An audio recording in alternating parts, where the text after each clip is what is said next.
Millionaire mocks.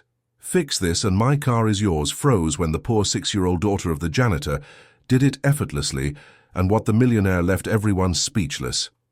Before we dive into the story, drop a comment below and tell us where you're watching from. Enjoy the story. The morning sun cast long shadows across the parking lot of Grandview Towers, but Vincent Blackwood's mood was darker than the shade beneath his broken-down Bentley. The $60,000 luxury car sat there like a monument to frustration, its engine silent for the third day running. "This is absolutely ridiculous," Vincent barked into his phone, his Italian leather shoes clicking against the asphalt. "I don't care what it costs. I want this piece of junk fixed today." Bobby Thompson, the building's maintenance man, was emptying trash bins nearby, his weathered hands steady despite the verbal assault happening just 20 feet away. His 6-year-old daughter Emma sat on a bench, coloring in a notebook while waiting for her dad to finish his morning rounds. Vincent ended his call with a frustrated grunt and kicked at a loose stone.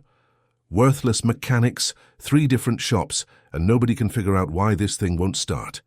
The electrical system is completely fried." Emma looked up from her drawing, her bright green eyes curious. "Maybe it's not the electrical system, mister," she said in her small, clear voice. Vincent turned, noticing the little girl for the first time. "Excuse me?" "I said maybe it's not the electrical system," Emma repeated, standing up and walking closer to the car. "Sometimes when things don't work, it's because something else is wrong." Bobby hurried over, his face flushed with embarrassment. "Emma, honey, come back here. Don't bother Mr. Blackwood." Vincent's lips curved into a cruel smile. "No, no, let the little genius speak. Please enlighten me about my $70,000 vehicle." He crossed his arms, his voice dripping with sarcasm. "I'm sure a 6-year-old knows more than 3 certified mechanics." Emma tilted her head, studying the car with an intensity that seemed unusual for someone her age. "The problem isn't inside," she said quietly. "It's underneath." "Underneath?" Vincent laughed, a harsh sound that echoed off the building walls. "Listen, little girl, this car has been diagnosed by professionals. The wiring harness is shot, the computer system is corrupted, and the starter motor is completely dead. It needs thousands of dollars in repairs." "But what if—" Emma began. "What if nothing?" Vincent interrupted, his voice rising. "You know what? I'll make you a deal, sweetheart." He gestured grandly toward the Bentley. "If you can get this car to start, without any tools, without any help, I'll sign the title over to your daddy right here, right now." Bobby's face went pale. "Mr. Blackwood, please don't." "Oh, I'm serious as a heart attack," Vincent continued, pulling out his gold-plated business card. "Vincent Blackwood doesn't make promises he can't keep. Fix my car and it's yours. But when you can't—" He smirked. "Well, maybe next time you'll teach your daughter not to interrupt adult conversations." Emma looked at her father, then back at the car. Without saying another word, she walked around to the front of the Bentley and knelt down on the pavement. "Emma, what are you doing?" Bobby asked, his voice tight with worry. The little girl disappeared under the front of the car for nearly 30 seconds. When she emerged, her small hands were dirty, but her expression was determined. She walked to the driver's side door and looked up at Vincent. "Can you try to start it now?" she asked simply. Vincent's laugh died in his throat. Something in the child's calm confidence made him pause. "This is absolutely ridiculous," he muttered, but he opened the door and slid behind the wheel. He turned the key. The engine roared to life immediately, purring like a satisfied cat. Vincent's hands began to shake on the steering wheel. The parking lot fell completely silent, except for the smooth hum of the perfectly running engine. What had this little girl done that 3 professional mechanics couldn't figure out? Vincent sat frozen in the driver's seat, his knuckles white against the steering wheel. The engine hummed perfectly, a sound that had eluded him for 3 maddening days.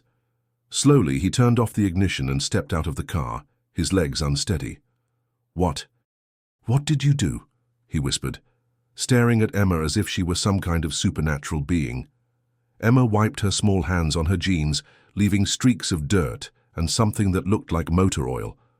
"There was a wire that got loose," she said matter-of-factly. "It was hanging down and touching the metal part underneath. When metal touches metal like that, It makes the electricity go the wrong way. Bobby's jaw dropped. Emma, how did you know that? I watch you fix things all the time, Daddy, she replied, shrugging her narrow shoulders. Remember when Mrs. Peterson's garbage disposal stopped working? You said the same thing happened. Electricity was going where it shouldn't. Vincent's mind raced. A loose ground wire, something so simple that 3 mechanics had missed it completely. He pulled out his phone and called his regular mechanic, demanding to speak to the head technician. A ground wire. The mechanic's voice crackled through the speaker. Mr. Blackwood, we checked all the ground connections. They were fine. Obviously they weren't, Vincent snapped. A 6-year-old just fixed what you couldn't in 3 days. There was a long pause. Sir, if it was just a loose ground wire, it would have been obvious on our diagnostic tests. Are you sure that's what? Vincent hung up, his face flushed with anger and embarrassment. He looked at Emma, who was now sitting back on the bench, quietly returning to her coloring book, as if nothing extraordinary had happened. The deal, Bobby said quietly, his voice barely audible. You said if she fixed it. Vincent's hand instinctively moved to his jacket pocket, where his business card holder sat heavy against his chest. A promise was a promise, especially one made in front of witnesses. But $70,000 to a maintenance man and his daughter. I need to think about this, he muttered, climbing back into the Bentley. As he drove away, he caught sight of Emma in his rearview mirror, still coloring peacefully. What kind of 6-year-old knew about electrical systems? 3 days later, Vincent found himself doing something he'd never done before, researching a janitor. He sat in his penthouse office, surrounded by manila folders and printouts, trying to piece together the puzzle of Bobby Thompson and his impossibly bright daughter.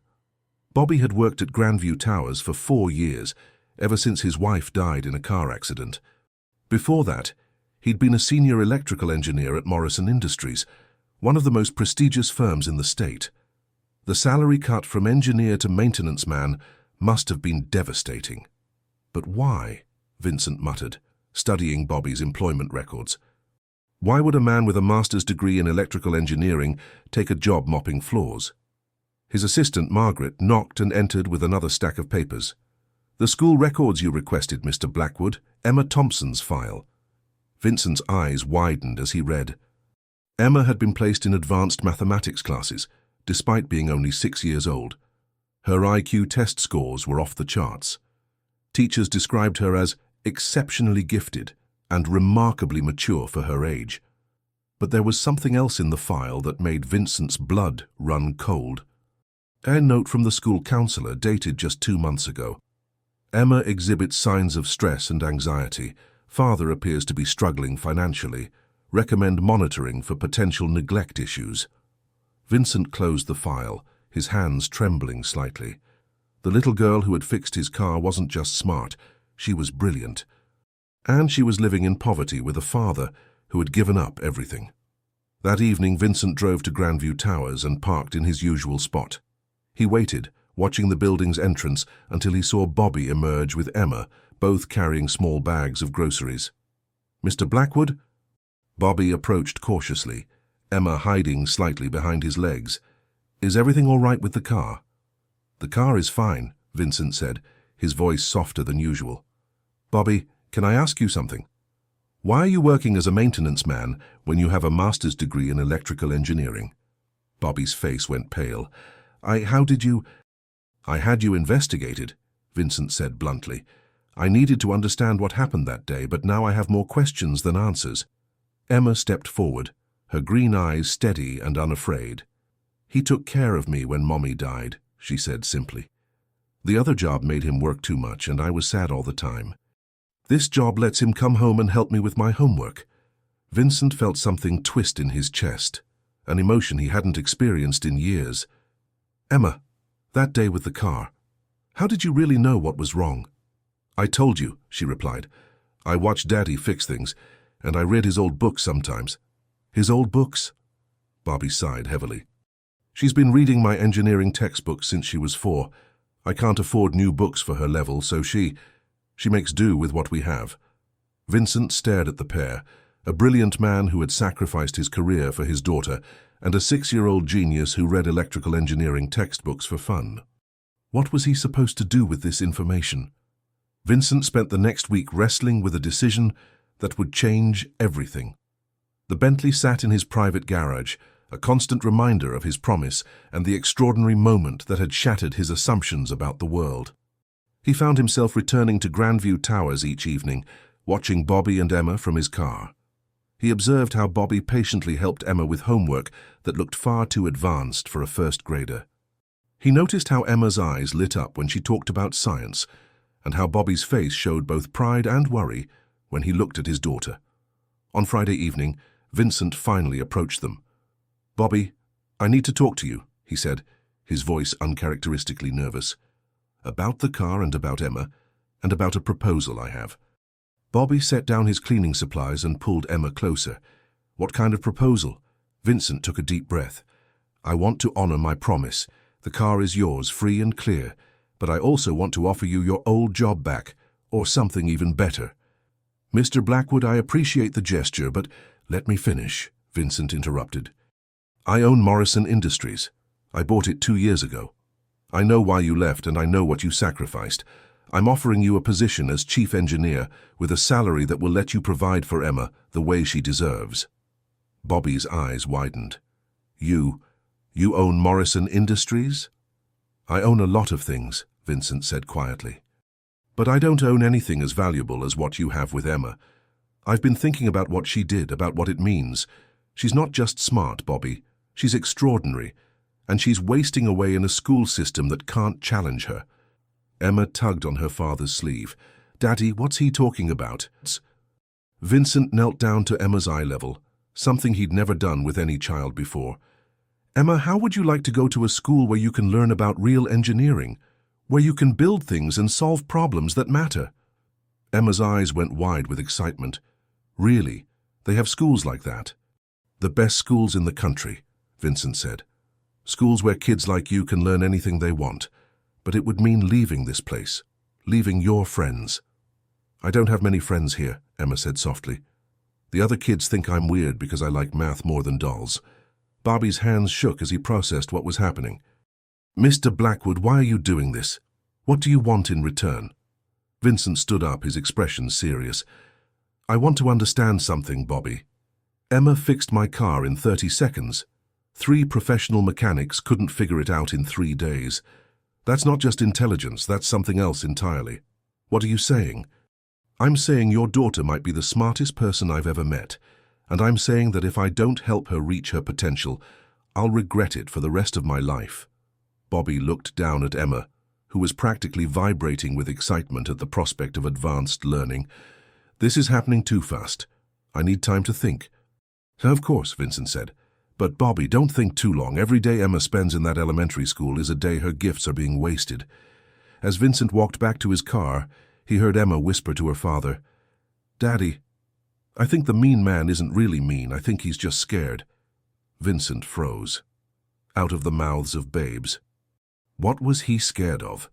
Vincent couldn't sleep that night. Emma's words echoed in his mind. "I think he's just scared." Scared of what? He was Vincent Blackwood, one of the wealthiest men in the state. He owned companies, controlled fortunes, commanded respect from everyone he met. But as he lay in his king-sized bed, staring at the ceiling of his penthouse, he realized the truth.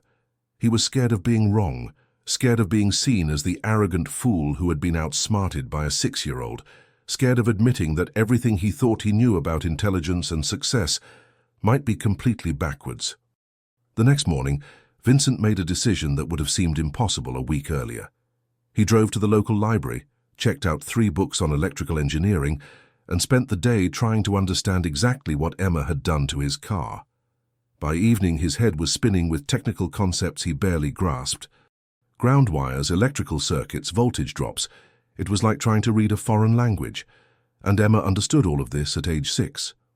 He found Bobby and Emma in the building's small laundry room, where Bobby was fixing a broken washing machine while Emma sat nearby, reading what appeared to be a calculus textbook.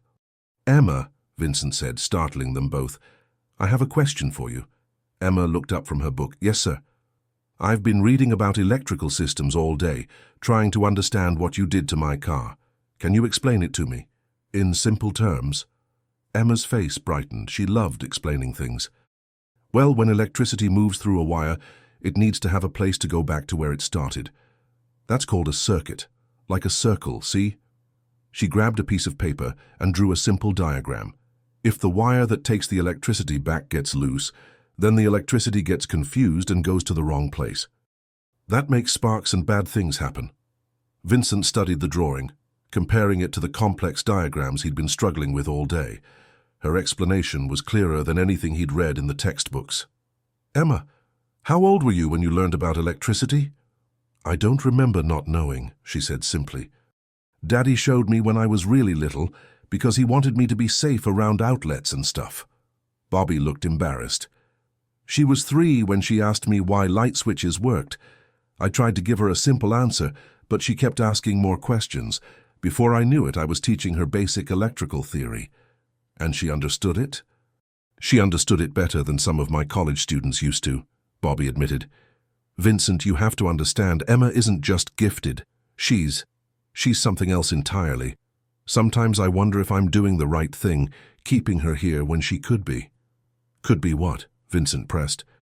"Could be changing the world," Bobby whispered. "She designed a water filtration system for our apartment when she was 5. She's been working on improvements to solar panel efficiency in her spare time. She reads physics journals for fun." Vincent felt his world tilting on its axis. "Bobby, I need to ask you something, and I need you to be completely honest. If money were no object, if you could give Emma anything she needed to reach her full potential, what would you do?" Bobby was quiet for a long moment. "I'd find her mentors, real scientists, engineers, people who could teach her things I can't. I'd get her access to laboratories, computers, resources that could let her explore whatever interested her. And if someone offered you that opportunity, I'd be suspicious," Bobby said quietly. "Because in my experience, rich men don't give away opportunities without expecting something in return." Vincent nodded slowly. "You're right to be suspicious. But Bobby, what if the something I expected in return was simply the chance to watch Emma become who she's meant to be?" Emma looked up from her book. "Mr. Blackwood, why do you care so much about what happens to me?" Vincent knelt down beside her, his voice gentle. "Because, Emma, you remind me of someone I used to know. Someone who was brilliant and curious and full of potential. Someone who could have changed the world if he'd had the right opportunities." "Who was that?" "Me," Vincent said quietly. "Before I forgot that being smart was more important than being rich." Emma reached out and patted his hand with her small palm. "It's okay, Mr. Blackwood. You can remember again." Vincent felt tears prick his eyes. When had he last cried? When had he last felt anything this deep? "Emma," he said, his voice barely above a whisper, "what if I told you that you could have any school, any teacher, any opportunity you wanted? What would you choose?" Emma's eyes lit up like stars. "Could I learn about quantum physics?" Vincent's breath caught. "Quantum physics? I read about it in one of Daddy's old textbooks, but I don't understand it very well. I want to know how really tiny things work, and why they're different from big things." Vincent looked at Bobby, who was staring at his daughter with a mixture of pride and bewilderment. "Bobby, we need to talk, tonight, about Emma's future, and about what we're going to do to make sure she gets everything she deserves." "But what about your car? The deal we made?" Vincent smiled, the first genuine smile he'd felt in years. "The car was never the real deal, Bobby. The real deal is what we do next." But as they prepared to leave the laundry room, Vincent noticed something that made his blood run cold. Emma's calculus textbook was open to a page full of complex equations, and in the margins, she had written corrections to several of the problems. Corrections that appeared to be right. How was that possible? Vincent spent the weekend in a state of controlled panic. He had hired Dr. Sarah Chen, one of the country's top educational psychologists, to conduct a comprehensive evaluation of Emma's abilities. What he discovered left him questioning everything he thought he knew about human potential. "Mr. Blackwood," Dr. Chen said, her voice tight with amazement, "I've been testing gifted children for 20 years. I've never seen anything like this." They were sitting in Vincent's private study. Emma's test results spread across his mahogany desk like pieces of an impossible puzzle. Bobby sat nearby, his face pale with worry. Her IQ is literally off the charts, Dr. Chen continued. The highest score our tests can measure is 200. Emma scored perfect marks on problems designed for graduate-level mathematics. She's not just gifted. She's operating at a level that shouldn't be possible for someone her age. Vincent picked up one of the test papers. Emma's handwriting was careful and neat, but the concepts she was working with were staggering. What does this mean exactly? It means your daughter, Dr. Chen said, looking at Bobby, has the intellectual capacity of a world-class scientist, possibly the highest raw intelligence I've ever encountered. Bobby's hands shook as he reached for his coffee cup. Dr. Chen, is she normal? I mean, aside from the intelligence? Emotionally, she's a perfectly healthy 6-year-old, Dr. Chen assured him. She plays, she laughs, she has normal childhood interests, but cognitively, she's functioning at the level of a PhD candidate in multiple fields simultaneously. Vincent felt a chill run down his spine. Multiple fields. Mathematics, physics, engineering, chemistry. She shows advanced understanding in all of them. But there's something else. Dr. Chen pulled out a tablet and showed them a video.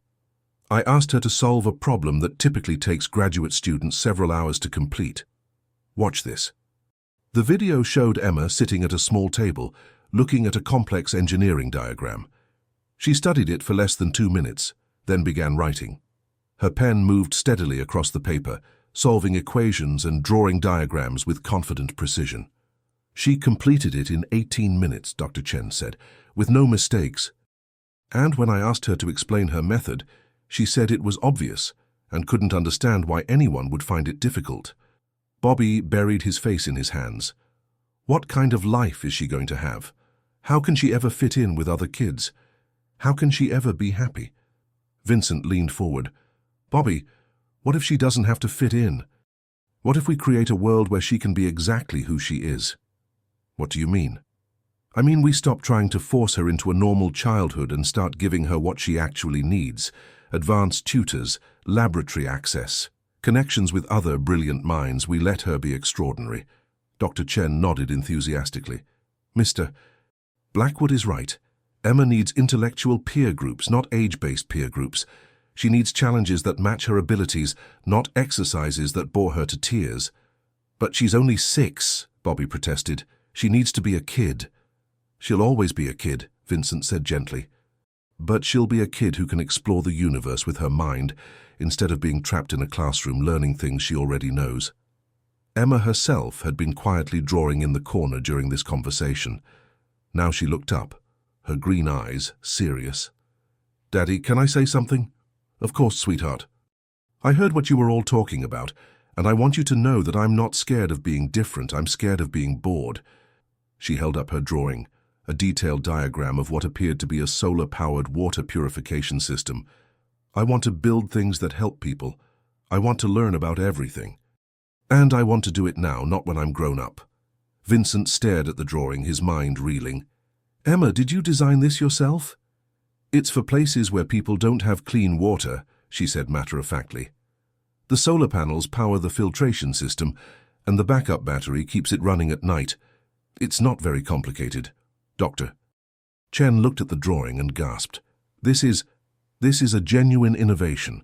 The efficiency ratio she's calculated here would revolutionize water purification in developing countries. Vincent stood up abruptly, pacing to the window. Bobby, I need to tell you something. Something I should have told you from the beginning. What? I didn't just buy Morrison Industries. I own 12 companies, including 3 research laboratories and an educational foundation. I have the resources to give Emma everything she needs, the best tutors, the most advanced equipment, connections with Nobel Prize winners and leading scientists. Bobby's eyes widened. Vincent, why didn't you tell me this before? Because I was afraid you'd think I was trying to buy your daughter. But I'm not. I'm trying to save her. Vincent turned back to face them. Emma isn't just gifted, Bobby. She's a once-in-a-generation mind. Maybe once in a century. And every day she spends in regular school, every day she spends without proper challenges, is a day the world loses something irreplaceable. Emma had been listening quietly, her small fingers still holding her drawing. "Mr. Blackwood, if you help me learn more things, will you promise me something? Anything. Promise me you'll let me use what I learned to help other people, not just to make money or be famous." Vincent felt something break open in his chest. "Emma, I promise you that if you let me help you, everything you learn will be used to make the world a better place." Emma smiled, the first real smile he'd seen from her. "Then yes, I want to learn everything." But as Vincent looked at Bobby's worried face, he realized the biggest challenge wasn't going to be educating Emma. It was going to be convincing her father to let her go. And there was something else bothering him, something Dr. Chen had mentioned in passing. Emma's test results weren't just exceptional, they were unprecedented. In the history of intelligence testing, no one had ever scored as high as Emma had. What if Emma wasn't just brilliant? What if she was something else entirely? Bobby Thompson stood in his small apartment at 3 a.m., staring at the acceptance letter from the Whitmore Institute for Advanced Learning. Emma's test scores had gotten her into the most prestigious program for gifted children in the country. Full scholarship, private tutors, access to university-level laboratories. All he had to do was say yes. Emma was asleep in her tiny bedroom, surrounded by physics textbooks and engineering journals that Vincent had bought for her. Just yesterday, she had designed improvements to the building's heating system that would save thousands of dollars in energy costs. The building manager had looked at her blueprints with the same expression Bobby had seen on Dr. Chen's face, complete bewilderment. His phone buzzed. A text from Vincent. "Bobby, I know you're awake. We need to talk." 10 minutes later, Vincent stood in Bobby's modest living room, looking oddly out of place among the second-hand furniture and Emma's science projects. "You're going to say no," Vincent said quietly. "I can see it in your eyes." Bobby sank into his worn armchair. "Vincent, she's my little girl, the only family I have left. If I send her to that school, I'll lose her." "You'll lose her anyway," Vincent said gently. "Bobby, I've been watching Emma for 2 weeks now. Every day she gets a little more frustrated, a little more isolated. She's trying so hard to be a normal 6-year-old, but she's not normal. And forcing her to pretend she is will destroy her."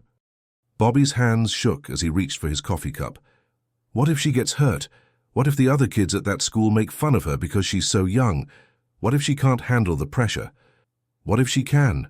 Vincent countered. "What if she thrives? What if she becomes the person she's meant to be?" A small voice came from the hallway.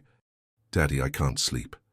Emma appeared in the doorway, her hair mussed from sleep, clutching a stuffed rabbit that looked older than she was. "Emma, honey, go back to bed," Bobby said softly. "I heard you talking about the school," she said, walking over to climb into Bobby's lap. "Are you scared to let me go?" Bobby's voice caught. "Yes, sweetheart, I'm terrified." Emma snuggled against her father's chest. "Daddy, do you remember when Mommy was sick and you were scared to let the doctors help her?" Bobby's breath hitched. "Emma, you told me that sometimes being scared means you care, but you can't let being scared stop you from doing what's right." Emma looked up at her father with eyes that seemed far too old for her face. "I think letting me go to the special school is what's right." Vincent watched this exchange with a tightness in his chest. "Emma, are you sure? You'd be leaving everything familiar, starting over with new people. Mr. Blackwood, I've been thinking about this a lot," Emma said seriously. "I love my daddy more than anything in the world, but I also love learning, and I love solving problems. If I stay here, I won't be able to do the things I'm supposed to do." "What things?" Bobby asked. "Important things," Emma said simply. "Things that will help people. I can feel it in my head, like there are ideas waiting to come out, but they need more learning to grow." Bobby closed his eyes, feeling the weight of the decision crushing down on him. "Emma, if you go to this school, you'll still be my daughter. You'll still come home for visits and we'll still talk every day, but it won't be the same." "I know, Daddy, but maybe it will be better. Maybe I'll learn things that can help you too." Vincent cleared his throat. "Bobby, there's something else I need to tell you. I've been offered a position as head of the Whitmore Institute's advisory board. If you agree to let Emma attend, I'll be moving to Boston to oversee her education personally." Bobby's eyes widened. "You'd do that?" "I'd do anything to make sure Emma gets what she needs," Vincent said. And honestly, I think I need this as much as she does. Watching her learn, seeing her potential unfold, it's reminded me why I got into business in the first place. To build something meaningful. Emma yawned, her small hand patting Bobby's chest. "Daddy, will you let me try? If I don't like it, I can come home, right?" Bobby looked down at his daughter, this extraordinary little person who had somehow appeared in his ordinary life. "Yes, sweetheart. If you're not happy, you can always come home." "Then I want to try," Emma said sleepily. "But Daddy?" "Yes?" "Can we bring my water purification drawings?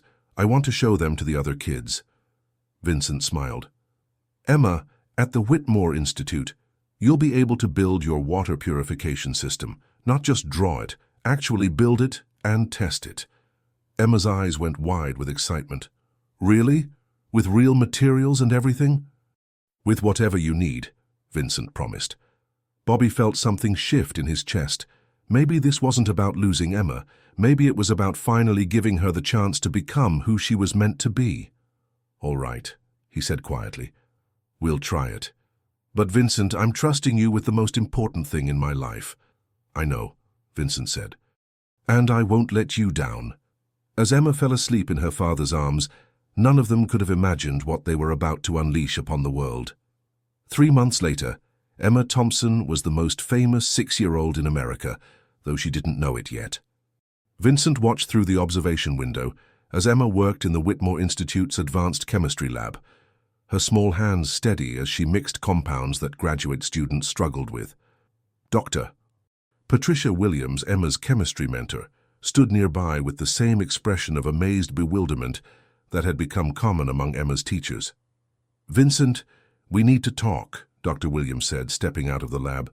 "What Emma just did, it's not possible." "What do you mean?" "She synthesized a new compound, one that's never been created before, and she did it by accident while trying to solve a different problem entirely." Dr. Williams pulled out her tablet, showing Vincent a series of molecular diagrams. "This compound could revolutionize battery technology. The energy density is unlike anything we've ever seen." Vincent felt his knees go weak. "Patricia, are you saying Emma just invented something that could change the world?" "I'm saying Emma seems to invent things every day. The water purification system she designed? We built it. It's 400% more efficient than anything currently on the market. The improvements she suggested for our computer systems, they've increased processing speed by 300%. Vincent, in 3 months, Emma has generated more breakthrough innovations than most research teams produce in a decade." Vincent stared through the window at Emma, who was now helping another student with their project, her face bright with the joy of sharing knowledge. "How is this possible?" "I don't know," Dr. Williams admitted. "But there's something else. Emma's learning curve isn't just steep, it's exponential. She absorbs information at a rate that defies explanation. Yesterday, I gave her a graduate-level textbook on quantum mechanics, thinking it would keep her busy for a few weeks. She read it in 4 hours and immediately started asking questions that I couldn't answer." "What kind of questions?"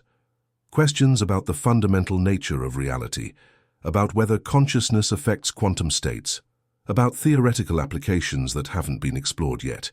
Dr. Williams shook her head. "Vincent, I have 3 PhDs and 40 years of experience, and I can't keep up with her." Vincent's phone buzzed. A text from Bobby. "How's Emma doing? I miss her." Vincent looked at Emma through the window, watching her explain something to a boy twice her age with patience and enthusiasm. How was he supposed to tell Bobby that his daughter was becoming something unprecedented in human history? "Dr. Williams, I need to ask you something, and I need you to be completely honest. In your professional opinion, is Emma's intelligence natural?" Dr. Williams was quiet for a long moment. "Vincent, I've been thinking about that a lot lately. Emma's cognitive abilities seem to be accelerating. She's not just learning faster, she's thinking in ways that humans don't typically think." "What do you mean?" "She processes information holistically. Most people, even very smart people, think linearly. One step leads to the next step. Emma thinks in networks. She sees connections between disparate fields of knowledge that take other scientists years to discover. It's as if her mind works like a quantum computer rather than a regular brain." Vincent felt a chill run down his spine. Are you saying she's not human? I'm saying she might be the next step in human evolution, Dr. Williams said quietly. Or something we've never encountered before. Inside the lab, Emma looked up and waved at Vincent through the window. Her smile was pure joy, the same expression she'd worn when she was coloring in her notebook outside Grandview Towers. But now, instead of crayons, she was holding a beaker containing a compound that could change the world. Vincent waved back, his heart heavy with the weight of what they were dealing with. Emma wasn't just brilliant, she was something entirely new, and he had no idea what that meant for any of them. The call came at 6 a.m. on a Tuesday. Vincent answered his phone to find Bobby's voice tight with panic. "Vincent, there are news trucks outside my building. Reporters are asking me about Emma. What's happening?" Vincent cursed under his breath. He'd been dreading this day. "Bobby, someone leaked information about Emma's work at the Institute. The story broke on the national news this morning." "What story?" Vincent turned on his television, where a CNN reporter was standing outside the Whitmore Institute. "A 6-year-old girl has allegedly made scientific discoveries that could revolutionize multiple industries. Sources claim Emma Thompson, daughter of a Boston-area maintenance worker, has developed innovations in energy storage, water purification, and quantum computing while attending a school for gifted children." Bobby's voice came through the phone, hollow and defeated. "Vincent, they're calling her a freak. They're calling her unnatural." "Some people are," Vincent admitted, "but others are calling her a genius. Bobby, we knew this day would come. Emma's work is too important to keep secret forever." "I want her home," Bobby said firmly. "I want her away from all this attention." "Bobby, you can't." "I can and I will. She's my daughter, Vincent. I won't let them turn her into some kind of circus act." Vincent closed his eyes. He'd been preparing for this conversation for weeks, but it still felt like a knife to the chest. "Bobby, if you pull Emma out now, you'll be destroying everything we've built.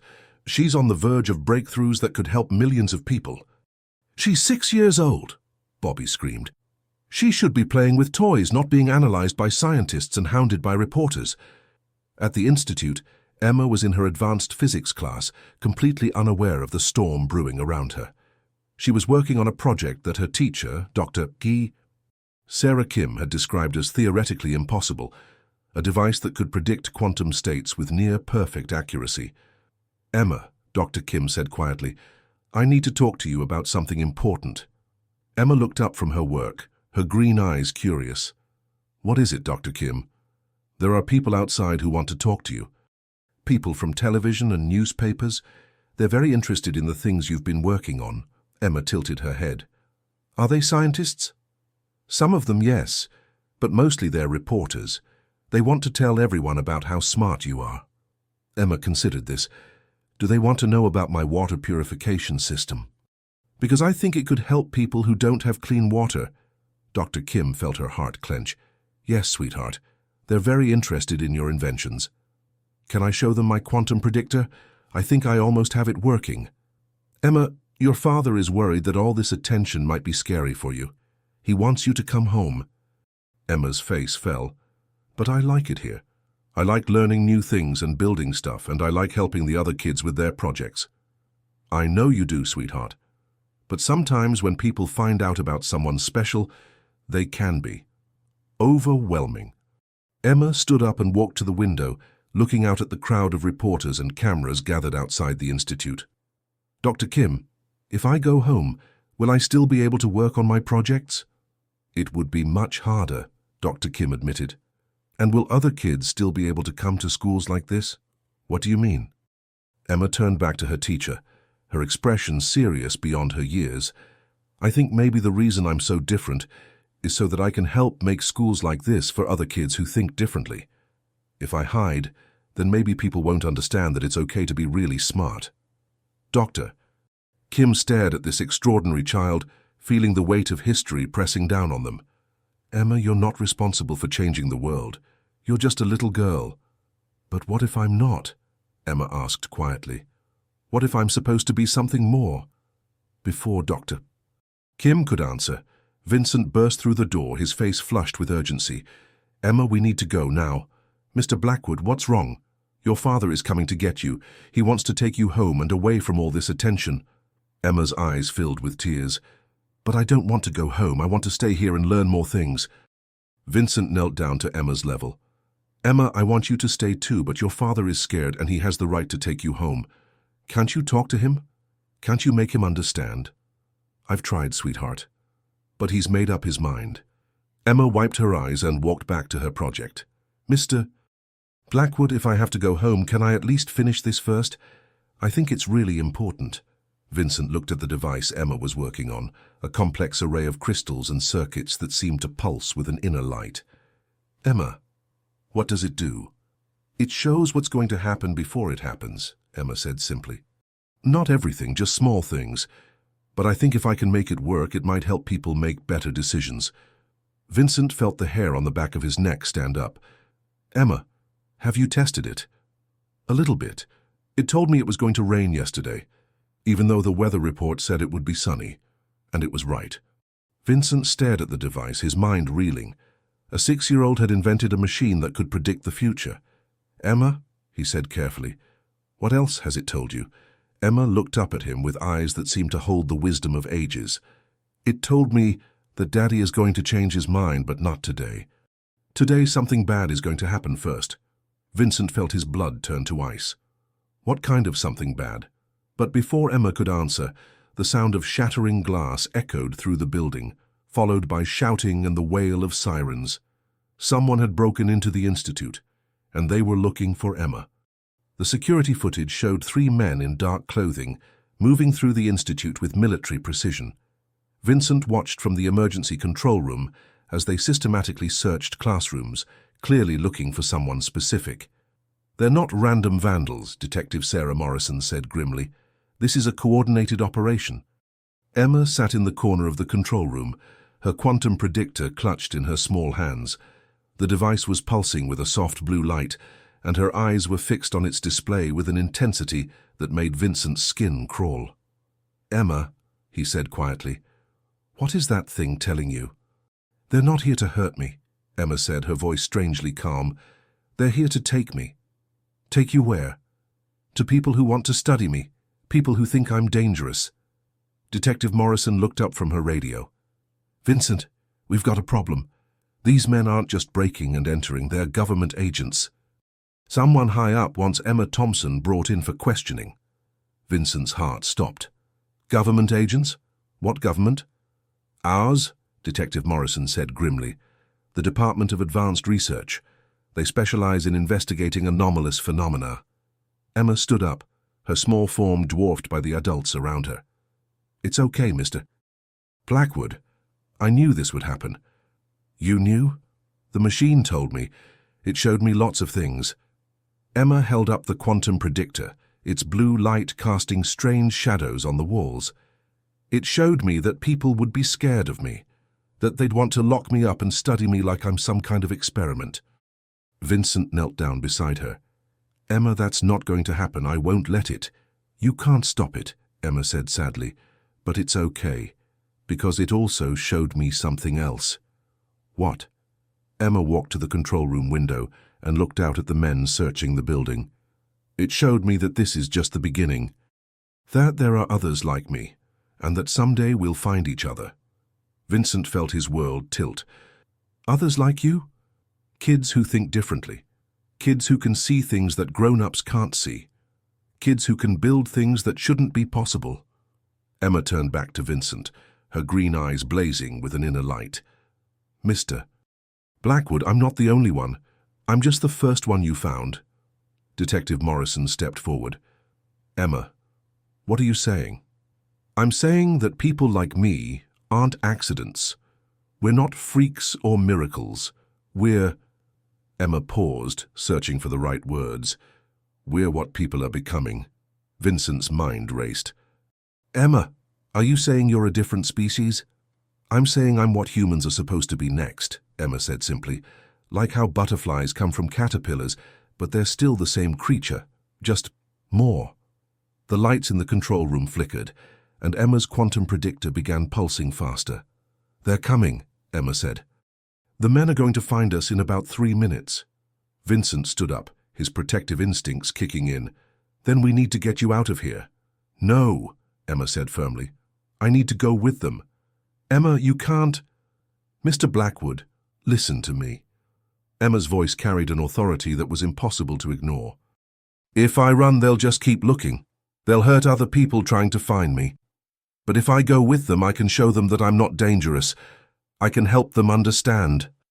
Detective Morrison shook her head. "Emma, these people won't listen to reason. They'll want to run tests on you, study you like a laboratory specimen." "I know," Emma said quietly, "but someone has to be first. Someone has to show them that people like me aren't threats. We're gifts." Vincent felt tears streaming down his face. "Emma, you're just a child. You shouldn't have to carry this burden." "But I do carry it," Emma said, "and that's okay because I'm not carrying it alone." She held up the quantum predictor, its display showing a complex pattern of light and shadow. "There are others, Mr. Blackwood. Other kids like me all over the world, and someday, when there are enough of us, we'll change everything." The sound of footsteps echoed in the hallway outside the control room. "Emma," Vincent said desperately, "what do you want me to do?" "I want you to take care of my daddy," Emma said, "and I want you to find the others. Help them the way you helped me." "How will I find them?" Emma smiled, the same bright, innocent smile she'd worn when she fixed his car all those months ago. "The same way you found me, Mr. Blackwood, by keeping your eyes open and your heart willing to believe in impossible things." The door to the control room burst open, and 3 men in dark suits entered, their badges reading, "Department of Advanced Research." "Emma Thompson," the lead agent said, his voice professionally neutral. "We need you to come with us." Emma stood up, still clutching her quantum predictor. "I know," she said simply. "I've been waiting for you." Vincent stepped forward. "You can't just take her. She's a child. She has rights." "Mr. Blackwood," the agent said, "Emma Thompson is a matter of national security. She's created technologies that could fundamentally alter the balance of power in the world. We need to understand what she is and what she's capable of." Emma walked over to Vincent and hugged him tightly. "Thank you for believing in me," she whispered. "Thank you for helping me become who I'm supposed to be. Emma, I can't let them take you." "Yes, you can," Emma said, "because you know it's the right thing to do and because you know I'll be okay." Vincent looked into Emma's eyes and saw something that took his breath away. Not fear, not sadness, but a kind of quiet confidence that seemed to come from somewhere beyond her years. "How do you know you'll be okay?" he asked. Emma smiled and held up her quantum predictor. "Because I've seen it," she said. "I've seen the future, Mr. Blackwood, and it's beautiful." As the agents led Emma away, Vincent realized that everything they thought they knew about human potential had just walked out the door in the form of a 6-year-old girl. And somewhere in the world, other children like Emma were waiting to be discovered.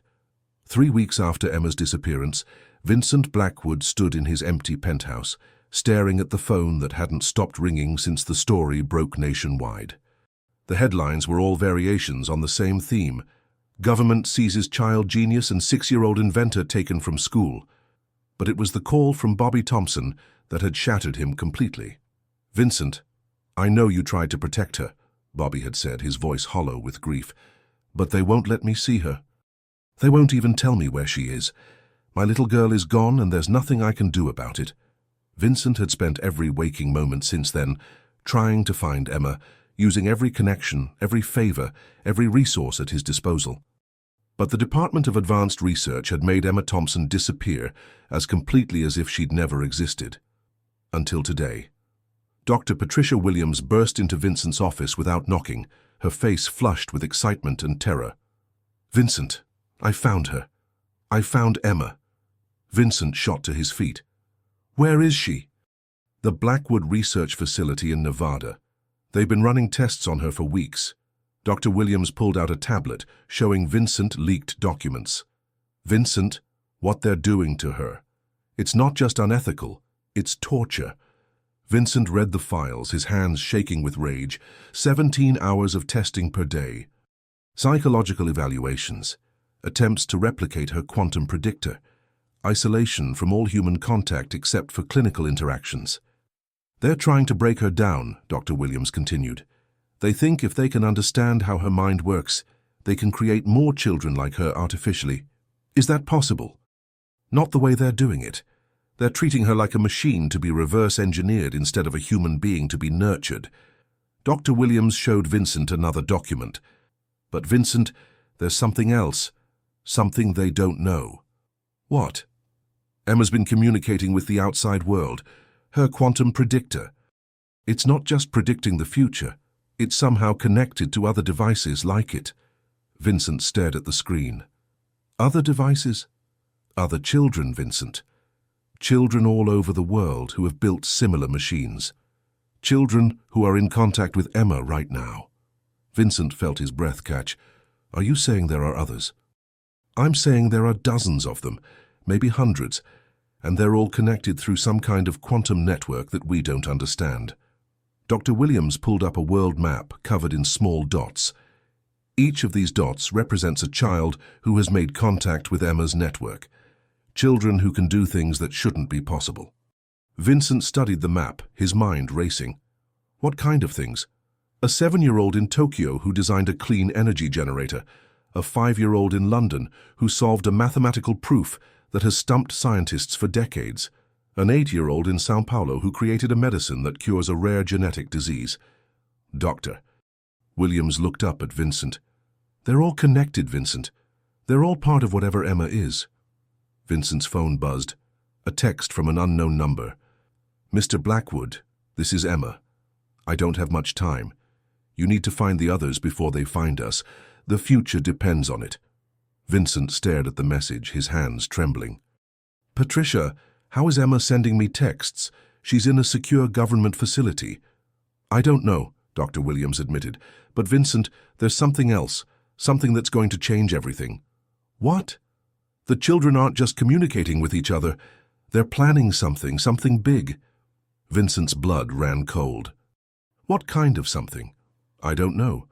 But according to the intercepted communications, it's happening in 72 hours, and Emma is at the center of it. Vincent looked out his office window at the city below, suddenly understanding that the world was about to change in ways that no one could predict. Patricia, I need you to contact everyone we know. Every scientist, every educator, every person who's ever worked with gifted children. If there are others like Emma out there, we need to find them before the government does. Vincent, what if we're too late? Then God help us all, Vincent said quietly. Because if they hurt Emma, if they try to use these children as weapons or experiments, I have a feeling we're going to face something that makes Emma's quantum predictor look like a toy. His phone buzzed again. Another message. Mr. Blackwood, tell my daddy I love him, and tell him I'm not scared. Tell him I'm exactly where I need to be. Vincent closed his eyes, feeling the weight of the impossible pressing down on him. Emma Thompson, the 6-year-old girl who had fixed his car and changed his life, was about to change the world, and he was the only one who could help her do it. But first, he had to find a way to set her free. The clock was ticking, and the future of humanity hung in the balance. What had Emma and her network of extraordinary children planned? And would Vincent be able to help them before it was too late? Vincent stood outside the Blackwood Research Facility at dawn, his heart pounding as he watched the impossible unfold before his eyes. Every screen, every electronic device, every computer system in the world had simultaneously displayed the same message. We are ready. The future begins now. Inside the facility, Emma Thompson sat in her sterile white room, her quantum predictor glowing with an intensity that made the air itself seem to shimmer. Around the globe, 347 other children, each one extraordinary, each one connected, were doing the same thing. Sir, we're losing control of all systems, a panicked technician reported to Director Harrison. The girl is somehow overriding our entire network. Director Harrison stormed into Emma's room, his face red with fury. What are you doing? What is this? Emma looked up at him with eyes that held the wisdom of ages. We're going home, Director Harrison, and we're taking humanity with us. The walls of the facility began to glow with the same blue light as Emma's device. Outside, Vincent watched in amazement as similar lights appeared in the sky above every major city on Earth. Emma? Director Harrison said, his voice shaking. "You're just a child. You can't possibly understand what you're doing." "I understand perfectly," Emma said, standing up. "For the first time in human history, consciousness is ready to evolve. We're not here to replace humanity, Director. We're here to help it become what it was always meant to be." The facility's security doors opened without anyone touching them. Emma walked out into the hallway, her small form radiating a power that made the air itself seem alive. Bobby Thompson was waiting for her. "Daddy!" Emma ran to him, and for a moment she was just a 6-year-old girl hugging her father. "Emma, sweetheart, are you okay? Did they hurt you?" "No, Daddy. They helped me understand what I'm supposed to do." Emma took Bobby's hand. "I have to go now, but not forever. Just until the world is ready." Vincent approached them, his voice gentle. "Emma, what's happening? What are you and the other children doing?" Emma smiled, and in that smile Vincent saw the future of humanity itself. "We're opening a door, Mr. Blackwood. A door between what people are now and what they can become. But someone has to go through first to make sure it's safe." Around the world, the 347 children stepped forward into the blue light, their consciousness expanding, their minds touching the infinite possibilities that lay just beyond human perception. "Will we see you again?" Bobby asked, tears streaming down his face. "Every day, Daddy. In every act of kindness, every moment of understanding, every time someone chooses to help instead of hurt."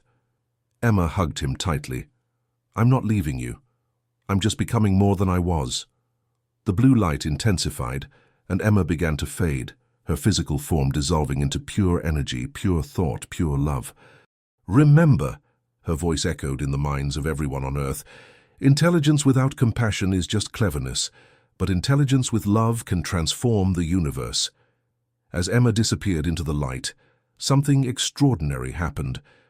Every person on Earth felt a moment of perfect clarity, a glimpse of what they could become if they chose to grow beyond their limitations. Vincent felt his heart expand with understanding. Emma hadn't been taken from them. She had been given to them. She and the other children were humanity's gift to itself, proof that evolution wasn't just about surviving, but about becoming worthy of the miracle of existence. Bobby stood in the empty facility, no longer grieving but filled with pride. His daughter hadn't been lost. She had become something magnificent. Around the world, children began to be born with eyes that sparkled with unusual intelligence. Teachers noticed students solving problems in ways that seemed impossible. Scientists discovered innovations that appeared overnight, as if downloaded from some vast repository of knowledge. Emma Thompson had kept her promise. She had used everything she learned to help others, and in doing so, she had taught humanity its greatest lesson: that the future isn't something that happens to us. It's something we become. The age of ordinary humans was ending. The age of extraordinary humans had begun.